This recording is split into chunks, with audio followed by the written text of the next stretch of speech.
últimos anos. Ontem houve um atentado pretensamente contra um deputado do Azerbaijão em Baku, que teria sido atingido por 2 tiros de Kalashnikov. Um teria, segundo a versão oficial, um pegou no ombro, um pegou na perna, e hoje esse deputado está fora de perigo. Os serviços de inteligência do Azerbaijão logo se apressaram em atribuir esse crime aos serviços iranianos. Então, eu quero dizer para vocês o seguinte, que a dinâmica entre Azerbaijão e Irã é muito difícil resolver. O Irã, vamos trocar em miúdos, gente, o Irã precisa da Rússia, a Rússia precisa do Irã. Só que o Azerbaijão ele tem um compromisso muito forte com os turcos e com os israelenses no sentido de ter políticas anti-iranianas. Esse é um fato. E vai ser muito difícil que a chancelaria russa consiga quebrar esse patamar, esse paradigma de conflitos, baseado nessa realidade que a gente tem percebido. Uma vez que... Então, o que acontece? Vai ser muito difícil que os russos consigam o que os chineses conseguiram na composição entre o Irã e a Arábia Saudita. Vai ser muito difícil. Vai ser muito complicado, vai ser muito difícil. Então, nesse contexto e nessa realidade, eu quero crer que a posição de um conflito no Cáucaso entre Azerbaijão e Irã, que poderia envolver também a Rússia, que poderia, naturalmente, também por efeito de colateralidade até envolver a Armênia, envolver a República de Artsakh, quem sabe envolver a própria Índia, tá? E envolveria, eventualmente, também a Turquia e Israel ao lado aí do Azerbaijão, no caso da eclosão de um conflito na fronteira iraniana. Existem muitas tropas iranianas na fronteira com a República Autônoma de Nakhchivan, que fica ali na região noroeste da fronteira entre o Irã e o enclave azeri de Nakhchivan.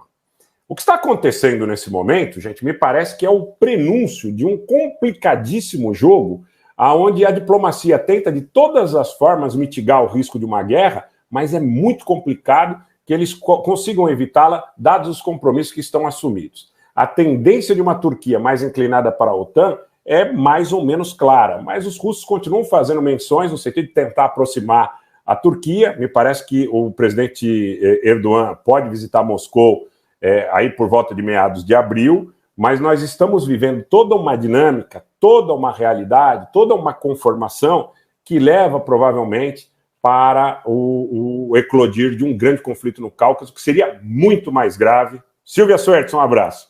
Que seria muito mais grave do que o conflito que nós estamos vivendo na Ucrânia. E aí eu vou dizer para vocês por que seria muito mais grave do que o conflito da Ucrânia.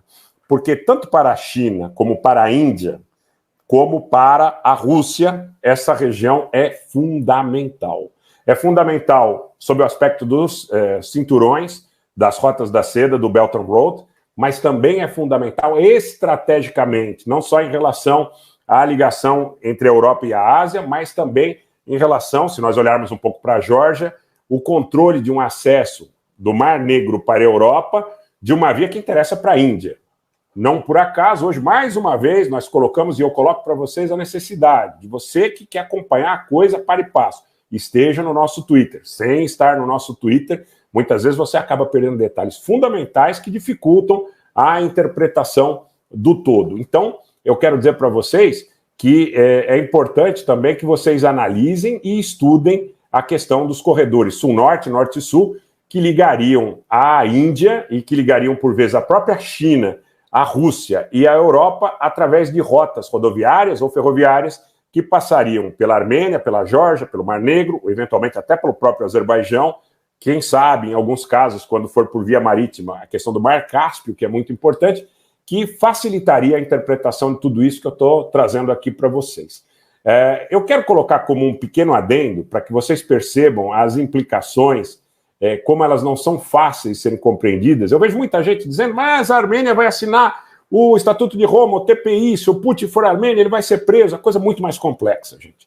Pequenos países no Cáucaso, eles tentam, certos ou errados, eles tentam se equilibrar entre as potências que estão em conflito na Ucrânia, uma vez que eles não podem fazer uma aposta tão arriscada a ponto de colocarem todas as fichas em um dos lados e, eventualmente, ficarem à mercê de angariarem toda a antipatia do outro lado. Então, os Estados Unidos, vocês sabem, acho que a maioria de vocês sabe, Eu vou colocar essa postagem aqui para vocês, acho que fica pequena ainda, né? Mas vou colocar essa postagem do Twitter, lerei também.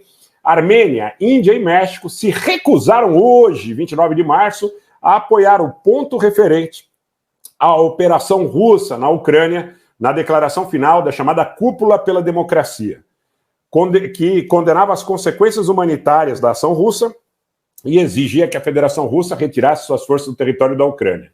Segundo o texto da declaração, distribuída pelo Departamento de Estado americano, Armênia, Índia e México declararam dissociação desse último parágrafo. Então, Armênia, Índia e México declararam dissociação desse último